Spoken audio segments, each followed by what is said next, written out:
បាក់ក្បាលវីដេអូភ្លាមឃើញកាន់លុយ20000អត់មានកាន់យកទៅណាកាន់យកមកទិញអានតិជូនៅផ្សារអូស័យយើងទៅផ្សារអូស័យរហូតតែដែលបានចូលទៅទិញអានតិជូនៅផ្សារអូស័យឯងលឺល្បីគេនិយាយថានៅផ្សារអូស័យក៏មានអានតិជូស្អាតអត់ចាញ់ផ្សារបង្កេងកងដល់ពេលដល់ភ្លាមមានណាចូលមកដល់ចំកន្លែងស្បែកជើងហ្មងអត់មានត្រូវកៅសោះដល់ដែរចូលដល់ឡើងទៅបានឃើញដល់ហាបងស្រីនេះរាក់តាក់ខ្លាំងមែនតើញ៉ាំស្រស់តាំងតពីដែរចូលទៅចិត្តមួយអ្នកលក់ដែរមានណាទៀងកៅអីមកអង្គុយរើសយករើសបដានិយាយគ្នាមួយអ្នកលក់បដាដូចអ្នកស្គាល់គ្នាពីកាលណាមកចានៅកន្លែងរបស់គាត់ហ្នឹងស្អាត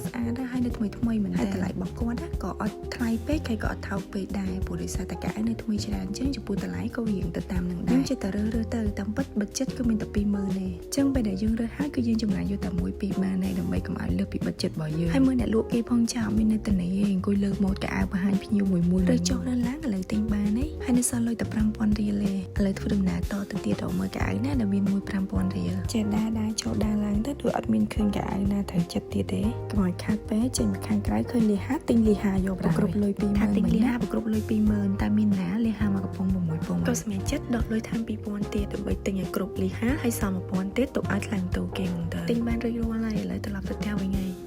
មកដល់ផ្ទះភ្លាមលោកក៏អាចទៅជួបប្រែនមកឃើញតែជុះចឹងណាតែស្អាតរបស់គេ